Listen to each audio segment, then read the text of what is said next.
Okay, the long and lazy days are ahead, and my next guest says the best way to bust summer boredom is to spend the break baking. Lisa Dinsmore has a simple summer baking strategy to let the kids in on the action. It's so good to see you. You too. You've been such a cute support as Sydney's been born and popping into my DMs in all the nice ways. I love you for that. You're passionate about this. I am. It's so important to get your kids in the kitchen. It is so much more than baking and cooking. You're building character, they're learning lifelong skills. There's just so much more, and they gain so much confidence. Seeing your kids pull something out of the oven and seeing how proud of themselves they are, yes, it's amazing. And they eat really better is. too. They do. They do. Made it. Yes, okay, we're gonna make your banana cake recipe, which sounds fabulous, but there's some steps along the way, and this is where you're gonna teach us, show us how the kids can be part of the process. Absolutely. So I've got it started over here with, we've actually creamed our butter and sugar already.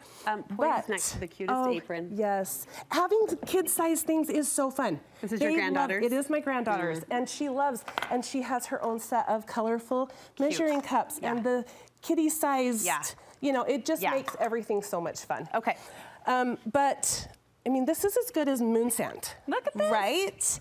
And as long as you, I usually will scoop it out and say, okay, I need this much, and I'll let them pack it in to make all the different things. And honestly, when they're done, a lot of times, they want to play with the brown sugar still. Sure, it's an ongoing activity. It is, it is. So mashing bananas, right up their alley. It is, and there's just different ways. I like to let them try different ways, and we can kind of decide. I'm gonna let you I'll be your 6-year-old today. You're gonna mash, and I'm gonna do something else at the same time, and we're gonna see, because sometimes we'll use a masher, sometimes we'll use a fork. Right. I mean, there's so many different ways that you can do it. Okay. Oh, you're doing it the inside the peel way. I'm doing it inside the peel. So there's just so many different ways. And then letting them decide which is better, which way they like, or if it matters, or just letting them, you can turn it into a race, or whatever. I see baking soda, I think science experiment. Right? Yeah. Who doesn't love the vinegar baking soda volcano? Well, there are so many different things in the kitchen that are the same, like as we use our baking different things. Okay. Baking soda needs an acid to react, whereas baking powder needs heat. So most of the times when you have baking soda in a recipe, there's gonna be something. So go ahead. Just and like then 1 teaspoon, and then just stir that around. And this is buttermilk. So it's gonna have that same type of reaction where it's gonna start foaming up. Here it comes. And you're gonna have, just that same, it's not quite as much as like the vinegar. Right. But another fun thing is that you can go in your fridge. There are so many things, and try them out and say, which one's gonna react with the baking soda? Help their brains just start to think like that. Okay. Because you've got your ketchup, mustard, barbecue sauce, all those things, and some of your dressings. They're gonna react with that baking soda. Okay, that's fun. So it's just, fun to do. Okay, we're on to just making some fresh homemade whipped cream. Oh, the best. Yeah. So it's gonna go on top of our parfaits here, which we'll talk about. S'mores? This is a s'mores, yes. And once I pulled out some of the whipped cream and sweetened it for our whipping cream. Now we're turning the rest of it into butter.